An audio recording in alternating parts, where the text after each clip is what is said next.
కళ్ళు మూసుకుని ఒక్కసారి ఊహించుకోండి. కటిక చీకటి, రోమ్ నగరంలోని ఓ చల్లటి చెరసాల. అక్కడ ఒక వ్యక్తి ఒక రోమన్ సైనికుడికి సంకెళ్లతో బంధించబడి ఉన్నాడు. అతను రాస్తున్నవి సాధారణ పుస్తకాలు కావు, రేపు చరిత్ర గతిని పూర్తిగా మార్చేయటలా వ్యక్తిగత లేఖలు. ఈనాటి మన విశ్లేషణకు స్వాగతం. ఈ సెషన్లో మనం అపోస్తలుడైన పౌలు రాసిన లేఖల గురించి, అవి ఒక మహా సామ్రాజ్యాన్ని ఎలా ప్రభావితం చేశాయో చాలా ఆసక్తికరంగా తెలుసుకోబోతున్నాం. మీరు బైబిల్లో పౌలు లేఖల అమరికను గమనించారా? ఒక ఆసక్తికరమైన విషయమేంటంటే, అవి వాటి సైజును బట్టి, అంటే అతిపెద్దదైన రోమియుల లేఖల నుండి చిన్నదైన ఫిలేమోను లేఖ వరకు అమర్చబడి ఉంటాయి. కాని ఒక్కసారి ఆలోచించండి, ఎవరి ఈమెయిల్స్నైనా మనం డేట్స్ ప్రకారం కాకుండా వాటిలోని పదాల సంఖ్య ఆధారంగా చదివితే ఎలా ఉంటుంది? అసలు కథేమిటో అస్సలు అర్థం కాదు కదా. సరిగా ఇక్కడ కూడా అదే జరుగుతుంది. ఇలా చదవడం వల్ల ఏమవుతుందంటే, 15 ఏళ్లపాటు పౌలు జీవితంలో జరిగిన ఎన్నో అద్భుతమైన పరిణామాలను మనం మిస్ అవుతాము. అదే ఈ పత్రాలను, అవి రాయబడిన కాలానుగుణ క్రమంలో చదివితే గనక ఒక సరికొత్త కథ మన కళ్ల ముందు కదలాడుతుంది. సో, ఈ అద్భుతమైన ప్రయాణాన్ని స్పష్టంగా అర్థం చేసుకోవడానికి మనం దీన్ని ఒక 5 దశలుగా విభజించుకుందాం. మొదటిది ప్రారంభ పోరాటాలు, రెండవది విడిపోయిన సమాజాలను ఏకం చేయడం, మూడవది రోమీయులకు రాసిన ఆ అద్భుత కావ్యం, నాలుగవది చెరసాల నుండి వచ్చిన లేఖలు, ఇక చివరిది ఆయన అంతిమ దినాలు. ఈ 5 దశల ద్వారా ఆ ప్రయాణాన్ని అన్వేషిద్దాం. పదండి. ఈ ప్రయాణాన్ని మనం ఒక్కసారి టైం లైన్ ప్రకారం చూస్తే, క్రీస్తు శకం 49 గలతీయ ప్రాంతం నుండి మొదలై క్రీస్తు శకం 67 నాటి చీకటి చెరసాల వరకు సాగిన ఒక 15 సంవత్సరాల చరిత్ర మనకు చాలా స్పష్టంగా కనిపిస్తుంది. మన మైండ్లో ఒక క్లియర్ పిక్చర్ ఏర్పడటానికి ఈ టైంలైన్ బాగా హెల్ప్ అవుతోంది, రైట్? ఇప్పుడు ఈ ప్రయాణంలో అత్యంత కఠినమైన మొదటి దశలోకి అడుగు పెడదాం. మొదటి దశ ప్రారంభ పోరాటాలు. ఇక్కడే పౌలు తన మొదటి లేఖను విపరీతమైన ఆవేశంతో రాశాడు. రాళ్లతో కొట్టబడి దాదాపు చావు అంచుల దాకా వెళ్లి ప్రాణాలతో బయటపడిన వెంటనే ఆయన గలతీయులకు ఈ లేఖ రాయడం జరిగింది. అందుకే ఈ లేఖలో సాధారణంగా మనం చూసే ఆప్యాయమైన పలకరింపులు ఏమీ ఉండవు. అక్కడ పరిస్థితి అంత సీరియస్గా ఉందన్నమాట.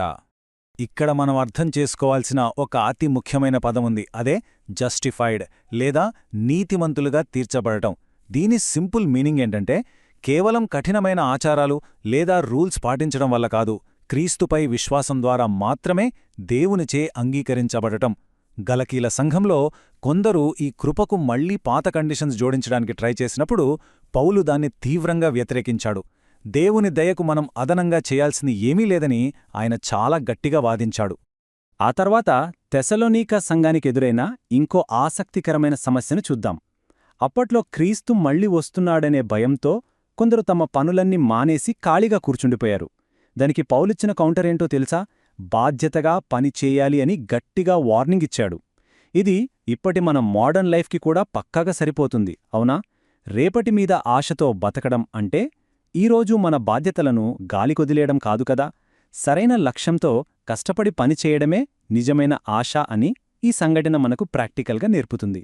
ఇప్పుడు మన రెండవ దశ విడిపోయిన సమాజాలను ఏకం చేయడం. ఇక్కడ కథ కొరింథు నగరానికి షిఫ్ట్ అవుతోంది. ఇది వ్యాపారులతో కళకళలాడే ఒక ఫేమస్ పోర్ట్ సిటీ, అత్యంత సంపన్నమైనది కూడా. కాని నైతికంగా మాత్రం పూర్తిగా కరప్ట్ అయిపోయింది. ఇలాంటి ఒక గందరగోళ పరిస్థితుల్లో కనీస మానవత్వాన్ని, మోరల్ వాల్యూస్ని నిలబెట్టడం కోసం పౌలు ఏ రేంజులో పోరాడాల్సొచ్చిందో ఈ దశ మనకు కళ్లకు కట్టినట్లు చూపిస్తోంది. 1 కొరింథీలు 13వ అధ్యాయం. ఈ పేరు వినగానే మనకు ముందుగా గుర్తొచ్చేదేంటి? సాధారణంగా పెళ్లిళ్లలో చదివే ఒక అందమైన కవిత్వం గదా. కానీ యాక్చువల్లీ ఇది గర్వంతో, గ్రూపుల గొడవలతో ముక్కలైపోతున్న ఒక కమ్యూనిటీకి పౌలు ఇచ్చిన ఒక సీరియస్ వార్నింగ్. ప్రేమ అనేది లేకపోతే మనం చేసే ఎంత గొప్ప పనులైనా సరే కేవలం శబ్దం చేసే కంచులాంటివే అని ఆయన గట్టిగా క్లాస్ పీకాడు. మన రిలేషన్స్ ఎలా ఉండాలో చెప్పే అత్యంత పవర్ఫుల్ అండ్ ప్రాక్టికల్ లెసన్ ఇది. అలాగే 2 కొరింథీయుల లేఖలో ఒక డీప్ ఎమోషనల్ యాంగిల్ కనిపిస్తుంది. నమ్మక ద్రోహాన్ని ఎదుర్కొని తీవ్రమైన శారీరక బాధతో అల్లాడుతున్నప్పుడు ఆ బాధ నుండి తనను విడిపించమని పౌలు దేవుడిని బతిమాలుకుంటాడు. అప్పుడు ఆయనకొచ్చిన సమాధానమే ఈ అద్భుతమైన వాక్యం, నా కృప నీకు చాలును, బలహీనతయందే నా బలం పరిపూర్ణమగుచున్నది. వినడానికి ఎంత బాగుందో కదా.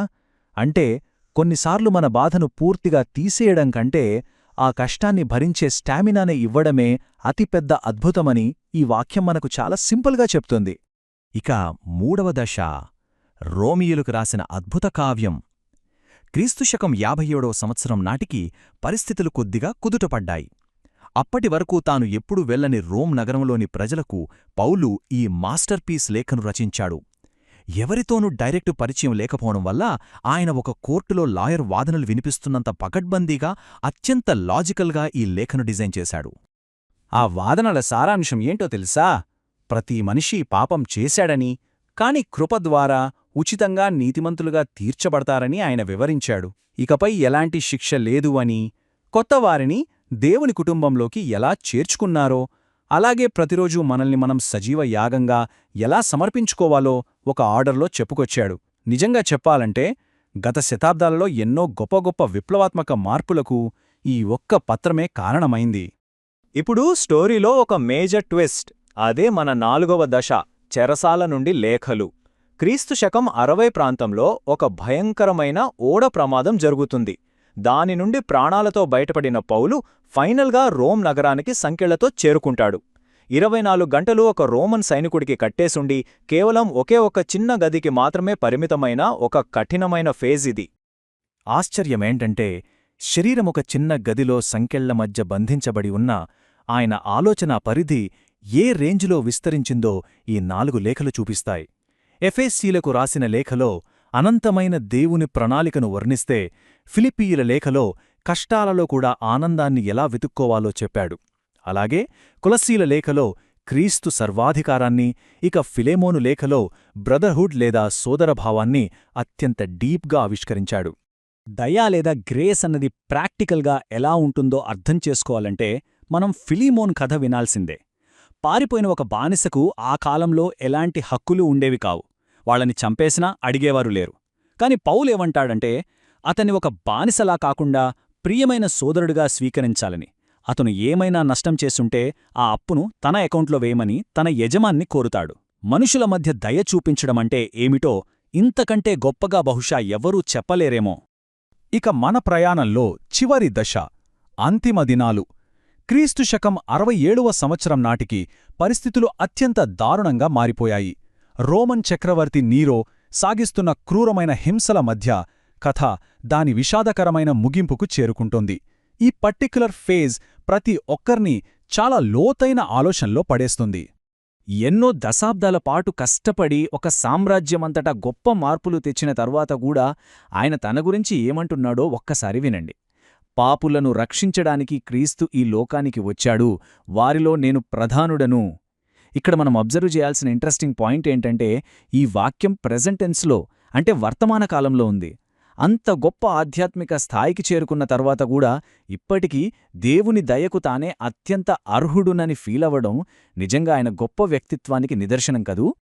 ఈ మాటలు మనల్ని డైరెక్ట్గా మామెరిటిన్ చెరసాలలోని ఆ చీకటి గదిలోకి తీసుకువెళ్తాయి. శీతాకాలం వస్తోంది, నేల అత్యంత చల్లగా ఉంది, దయచేసి నా దుప్పటి తీసుకురా, అలాగే మర్చిపోకుండా నా పుస్తకాలని కూడా తీసుకురా అని ఆయన వేడుకుంటాడు. జస్ట్ ఇమాజిన్, ఒక వృద్ధుడు మరణం అంచున ఉండి ఒంటరితనంతో చలికి వణుకుతూ కూడా ఇంకా చదవాలని, నేర్చుకోవాలని తప్పించడం నిజంగా మన హృదయాన్ని కదిలించే దృశ్యమిది. సో ఈ 15 సంవత్సరాల అద్భుత ప్రయాణం నుండి మనం నేర్చుకోవాల్సిన ప్రాక్టికల్ లెసన్స్ ఎన్నో ఉన్నాయి. మన లైఫ్ ఎంత గందరగోళంగా ఉన్నా దయ అనేది మనల్ని వెతుక్కుంటూ వస్తుంది.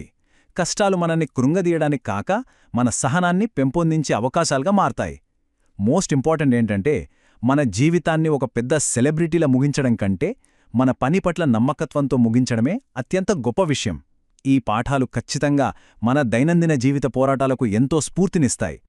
ఈనాటి విశ్లేషణను ముగించే ముందు ఒక ముఖ్యమైన ప్రశ్నను మీ ముందు ఉంచుతున్నాను. ఒక వ్యక్తి జీవితంలోని అత్యంత చీకటి, అత్యంత చల్లని అధ్యాయాలు చరిత్రలోనే అత్యంత గొప్ప వారసత్వాన్ని మనకు అందించగలిగినప్పుడు, మరి ఈ ఆధునిక కాలంలో జీవిస్తున్న మనం మన సొంత కష్టకాలాలను, బాధలను ఎలా చూడాలి? ఒక్కసారి ఆలోచించండి. ఈ ఆలోచనతో ఈ పత్రాలను మరింత లోతుగా అధ్యయనం చేయడానికి ప్రయత్నిద్దాం. మరెన్నో ఆసక్తికరమైన అంశాలతో మరో విశ్లేషణలో మళ్ళీ కలుద్దాం.